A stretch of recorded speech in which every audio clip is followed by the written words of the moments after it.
can relate to as my. So through that practice, they create a space between different experiences and the self.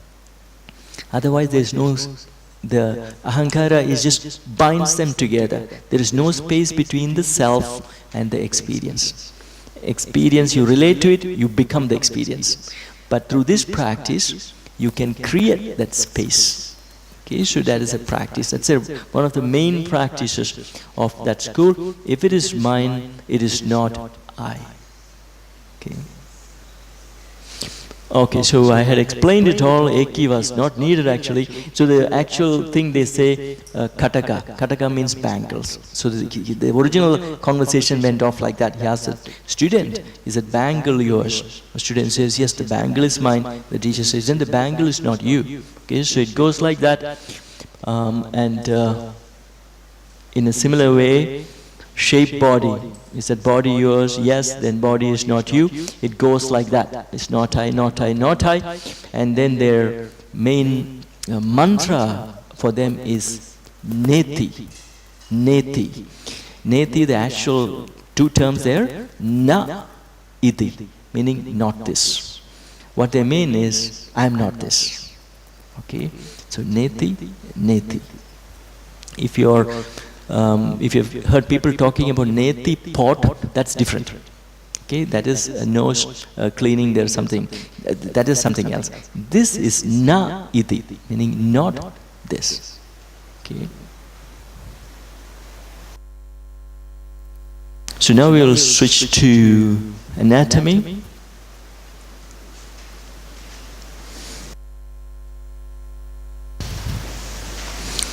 So we will talk about the spine.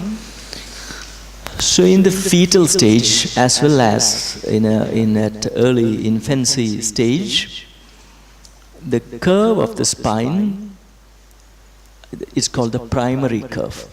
Okay, so it's like a C shape. There's only one curve. Okay, so that's the primary curve. And then later, when the baby rolls over into the belly and then starts to lift the head up, to look forward, to look a bit upward, that's the time secondary curve starts to form.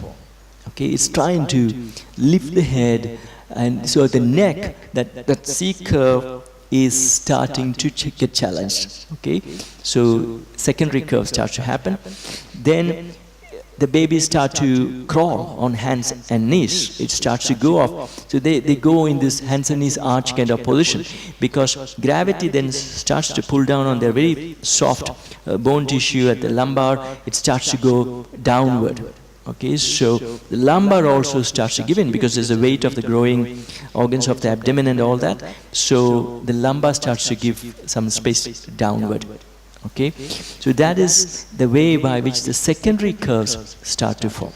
I mean, it speeds up the process. Even if a baby, I think, never rolls on or goes on to hands and knees, maybe still some aspects of the secondary curves will still form. But if it gets faster and more clearer when we roll over to the belly and try to lift the head up, go on to hands and knees and walk around a lot, that's when the deeper curves happen. So it's very important, like, we allow that process to take place. So sometimes it's a single mom in the house, and she has to cook and she has to do a lot of stuff, and the baby is crawling around in the room and walking on that might be tricky. So in India, at least, we used to have this hanging cloth basically, and the baby will be put inside that cloth, and that is like a C curve.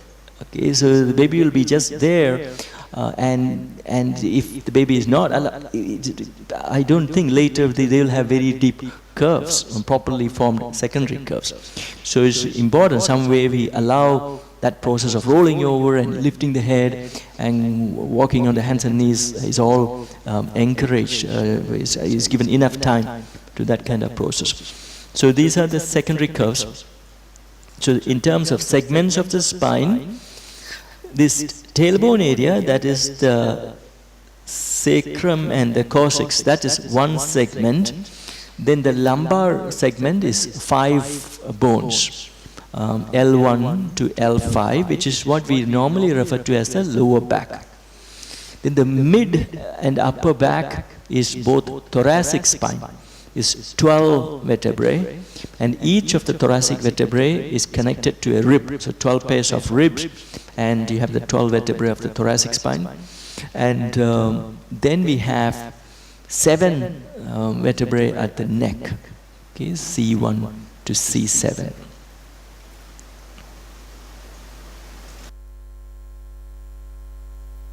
So this is just for your fun. You can count them on the skeleton here. Yeah.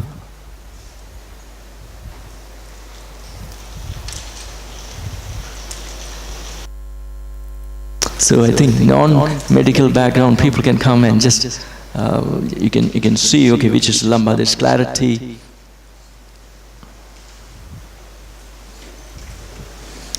So coccyx, sacrum, which initially was a few bones, but later it kind of all fuses. So we just see it as sacrum here, tailbone here. This is L5.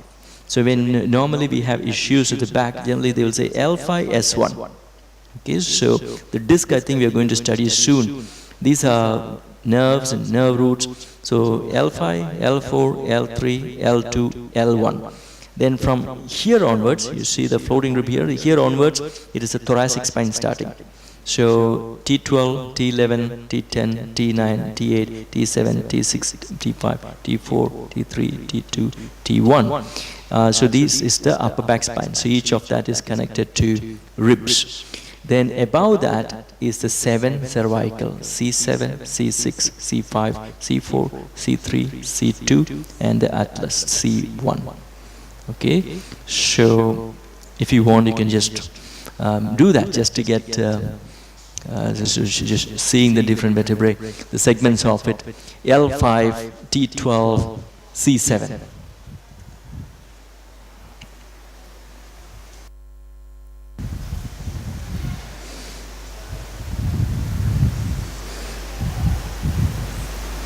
And also notice secondary curve. So primary curve is maintained at the sacrococcygeal area. This is a primary curve, meaning it is convex, projects backward. And then there is this inward curve, that is the concavity. It's also called lordosis.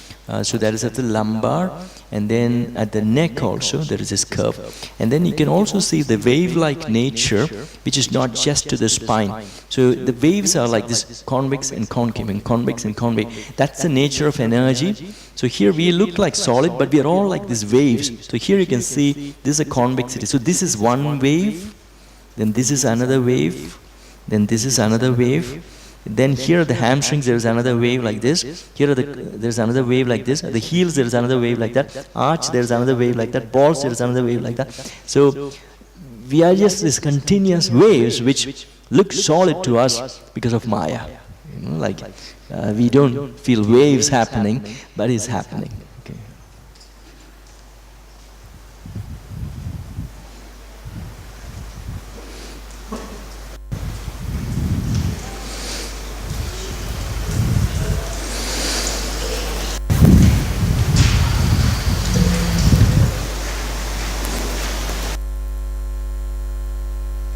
So as practitioners, all this should be your darshanam. You know, you're seeing practice. When you see this shape of this calf going this way, then there is this inward curve, then the heel, and then inward curve. This is like that lordosis. Then again, that projection back. So we will start to see this wave pattern. You know, like in the formations of the spine and the rest of the body.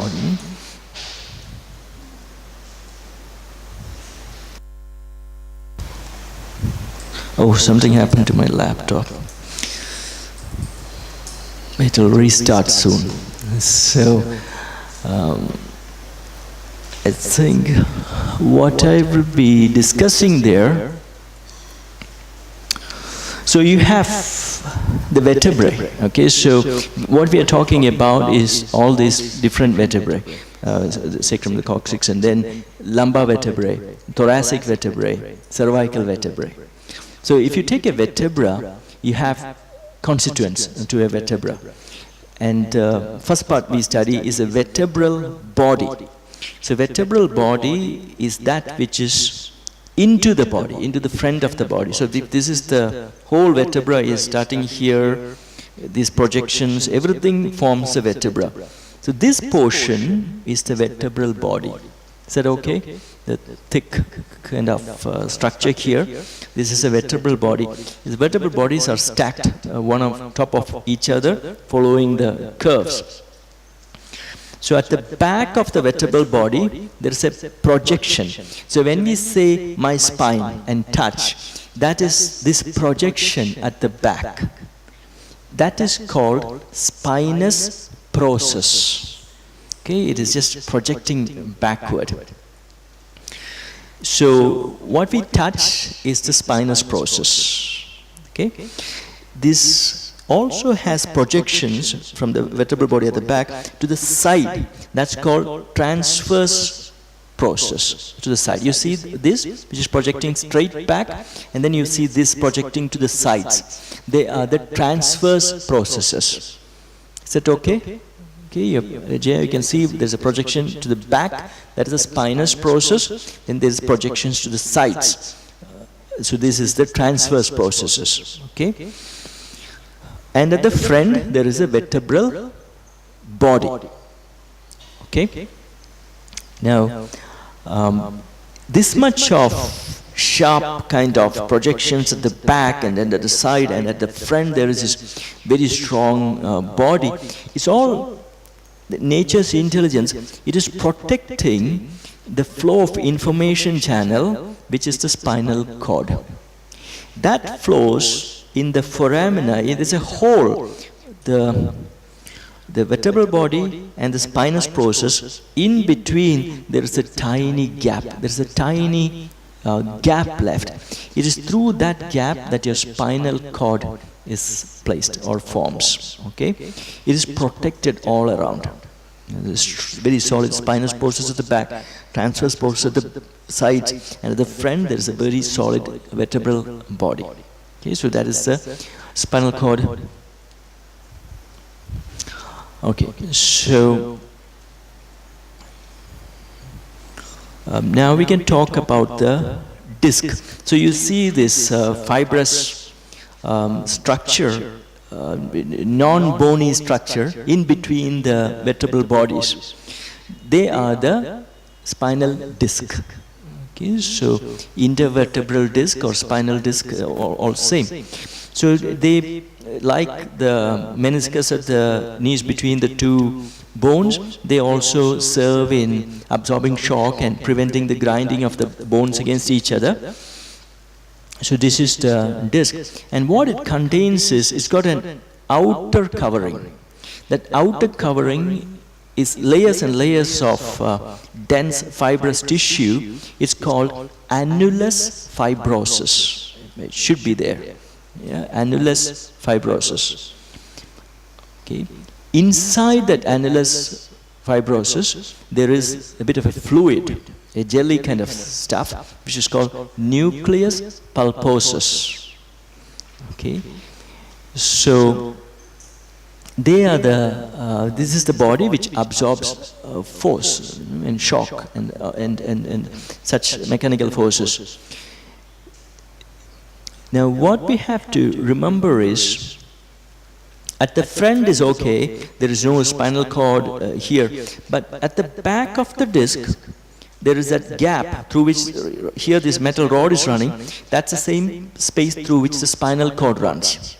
Okay, so from the spinal cord at the junction of each vertebra, nerves emerge. You know, like spinal nerves emerge, which goes to the rest of the body. Okay, you have cranial nerves and then spinal nerves, which is running through your legs and arms and so forth. So when you apply forces unskillfully, so anytime you bend forward, so when you bend your spine forward, Susan, I need 2 discs. Sorry, not 2 blocks. So And that's too big. Smaller water bottle. That I can't see water. No, I can't see water. There. This won't go very far, this kind of thing, but just say, this is the disc with this water stuff in between. So, if this is my lumbar discs, okay, if I bend like this, what happens is the front of the vertebra on top will go this way. So when I do this, this happens. Can you visualize that? So when we bend this way, the front portion goes this way. When that presses, annulus fibrosus is not, what is this, plastic? Yeah, it's not like plastic, okay? It will give in, and then this water will be pushed backward. When it pressed down, with that force, it pushes that nucleus pulposus backward. And that's okay, it hits back, and there is annulus fibrosus here too. It will absorb the shock of that liquid flowing backward. But if you put too much force rapidly, again, it creates that waves, and it keeps on hitting back at the annulus fibrosus, that it can bulge out that whole annulus fibrosus backward into that space of that spinal cord and nerve roots, and that is like a bulging disc, a prolapsed disc. It goes out. Okay, that's when you have disc problems. Okay, disc-related injuries, because once this pushes back out, it is straight away pressing into nerve roots. So then you have pain to wherever that nerve is running. Suddenly you have pain down the thigh and the calf and up to the big toe. So all that is referred pain. So whose pockets? Okay. Thanks. So that's what we have to understand to be skillful. So to a big extent, we have to move with the pelvis. So the pelvis and the spine should be in agreement. So pelvis is, for us, it's kind of the last vertebra of the spine itself, because sacrum is wedged with the iliac bones of the pelvis. So sacrum and the ilium is supposed to go together. That means sacrum is part of the spine as well. So these two have to move together. So if the pelvis is opposing, is going back, and then you are trying to go down and catching something and bending down, that kind of thing creates that wave kind of thing against the back of the annulus fibrosus, and you can bulge it out, can tear, you can herniate, the liquid can seep out, all these things can happen. Herniated disc, prolapsed disc, all these are terms. Basically means that liquid has pressed back with so much force, so it is pressing into the roots. Generally, now what we have to understand, it happens in people, it can happen to anyone, but this disc pushing back due to extreme lumbar flexion without pelvic support, it means they have very tight hamstrings. So if the hamstrings are very tight, it is always pulling the pelvis opposite to the direction you want to bend. Okay? So the sit bones are always being pulled this way.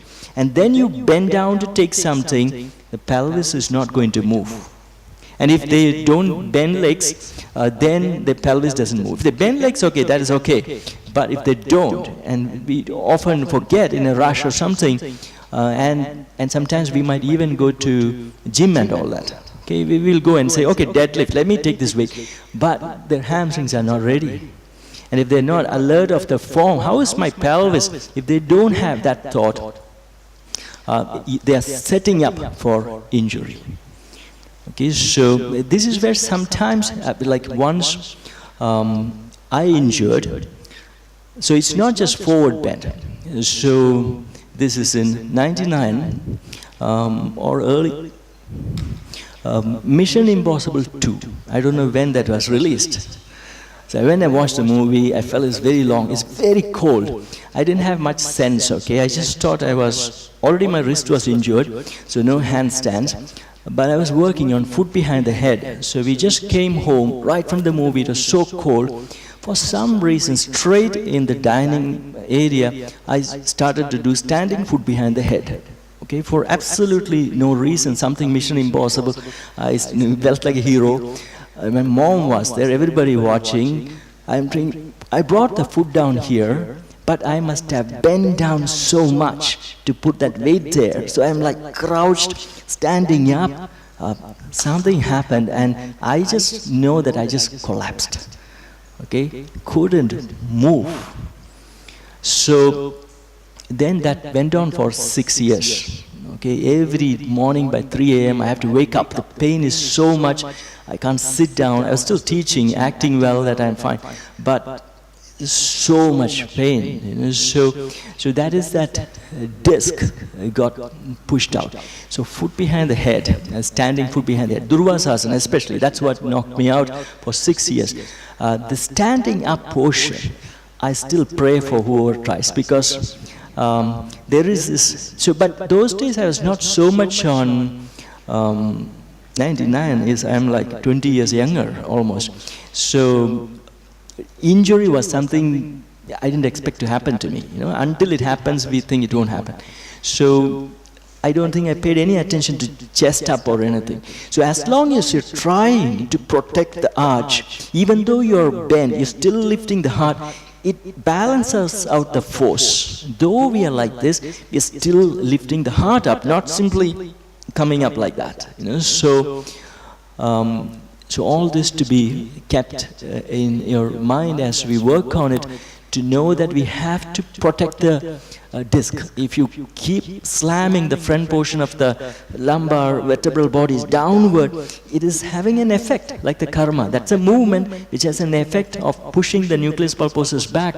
So much force annulus fibrosus at the back can sustain. Beyond that, something is going to give. And if you push out there, it's going to affect. So now another interesting thing, physiotherapy might have improved a lot. And I really like their equipments, like the infrared, all those things. So those days I was going to University Hospital for physiotherapy. So I'm there, and I see other people with back issues there. So I got very friendly with the physiotherapist which was helping me. So their strategy was for a slip disc, at least that person when he was dealing, is to do dynamic cobra. Okay, so that logic is you push the nucleus pulposus back. Now they are trying to bring the back of the vertebral body down and down to kind of move it kind of forward or something, to reverse this. That contains logic, that is fine. But that doesn't prevent what might have caused it in the first place, which is hamstring tightness. Okay, so cobra, just for that isolated area, okay, you were like this, that created the problem. So we are trying to do this now to somehow move that disc and the fluid inside a bit forward or something. But this extension is a extensor tightener. So you do this, it tenses up the hamstring even further, tenses up the glute even further. In isolation, it's okay.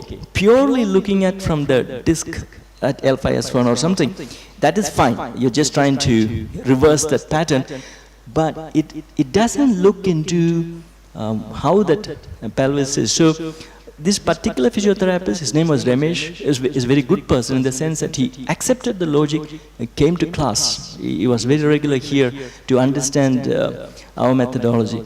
So what I'm saying is we should look at it from that point of view. Okay?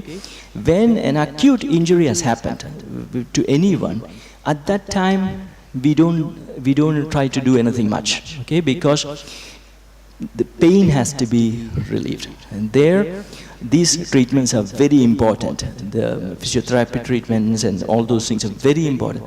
But once that has settled, then we have a role to play to cut down that process which brought about it in the first place. So that can be extreme tightness of the hamstrings, no knowledge of pelvis moving with the spine, so education and freeing up the pelvis. So that's where we should step in with knowledge. We can't simply say that, hey, you got a slip disc yesterday, come to me, I'll help you. That don't say. You have to say, you have to go to your doctor, you have to go to your, but after 2-3 months, once they have cleared you for normal movement, then we can help them to prevent. Again, it's a karma thing. We can only work on probability. We can reduce the probability of the recurrence of this. There's no certainty in this karma philosophy. We can't say, okay, come to me, you'll never have a back. We can't say that. But the probability will be on our side. That's all. What else in the notes? Is finished? Oh. Okay, then I will just talk about. So that is the danger of spinal disc injuries in forward bends. This comes mainly in forward bends. When you are bending backward, the restriction is due to bone space issues, in particular spinous process space issues. So if you look here, this person has got good space here. You see this spinous process and this spinous process, nice space. See, 1, 2, 3, 4, 5, 6, 7. So this is like upper back. This person can bend back there before he hit this spinous process. So upper back bend is going to be good until he hits that bony limitation. Okay? So at here they are all kind of fused. Here there is some space. So what I'm saying is back bend to an extent in terms of the lumbar and even upper back doesn't move generally much, but the lumbar area is where back bends we have some freedom. It depends a lot on the space between the spinous processes. Some people have huge space. They can just bend. Okay, it is their nature. Some people don't have much space. So we bend this much, the spinous process hits the other spinous process. That is end of the lumbar back bend. Then the only way you can bend backward is you move the pelvis forward, you move the knees forward. You do all this, you can still bend back. You can still access through other areas. But some people, I think Jean, and she might not have to do anything, just bend from the spine and just drop all the way back. Other people might have to really do other strategies to go backward. So when it comes to back bends, the muscular restriction is only the lumbar flexors. Do you remember the lumbar flexors? Last week you learned lumbar flexor is mainly rectus abdominis, which is the front body which pulls the ribs towards the pubis and pubis towards the ribs, and in that action it rounds, flexes the lumbar. So a little bit of lumbar flexion is not a problem. Okay, your lumbar is meant to flex. So that's another overcorrection which happened in yoga circle some time back, where we feel that any flexion is bad. That is not true. Okay, so we don't have to be always like that. So there is the natural flexion. You have to access it. It's just that it has to be in agreement with the pelvis. So this is okay. What is not okay is pelvis back and this. That is not okay. Okay? So there is a natural flexion, you access it. So this is rectus abdominis. So if you're doing always crunches or some kind of thing, then there is this energy pattern like this. Then when you try to bend backward, you're suddenly wanting sternum to move away from the pubis. That might not happen. It's still gripping you down. So when you're doing a back bend, let's say a cobra and all that, you feel an opening here, like a stretch here. That's good news.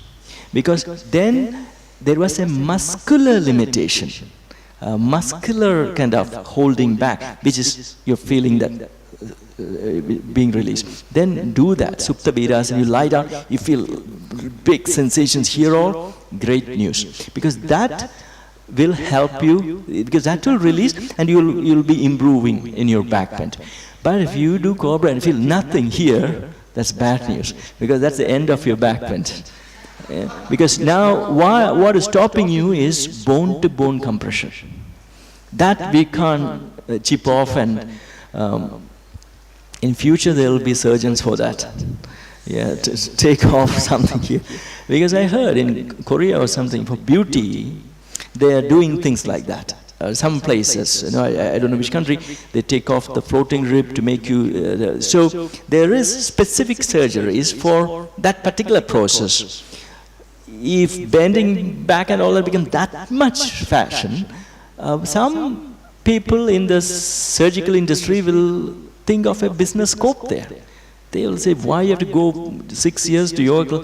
Come to me one process, I will study whatever gap is needed between the bones, I will work it for you, then, back pains.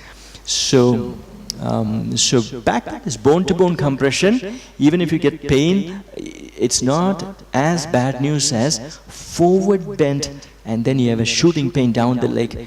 That is nerve-related, disc-related injury. Plus, we also always hear of these things like yoga is good for your back. Okay? Not really. That's all mithya. It depends on who is teaching and what the teacher knows. Because there is no one sequence for back problems. So like in FB and all that, we see these nice pictures being shared by for back pain relief. One big slide with tens of postures. That is not true. Because back pain is can come from so many different things. Okay, it can be a disc-related issue, it can be pure muscle-related issue, and it can be stenosis, it's another issue. It can be, so many other things, and each one requires its own addressing. So there is no one sequence fits all. Okay, so you never go for such kind of things, never put up a sequence saying, do this, your back pain will go. We don't know whether it's a muscular pain or a disc-related pain, and that will be different. So I think that's all that I wanted to say. You can have a discussion. The topic would be spine segments and forward bend, issues which can come out of forward bends, and what is the restriction in back bend. Yeah, that's okay. Anatomy of a vertebra, where you discuss vertebral body, spinous process, transverse process, and the disc in between. Anatomy of the disc as well. Annulus fibrosus, nucleus pulposus. Yeah. And then you rest for a while. We have class at 5.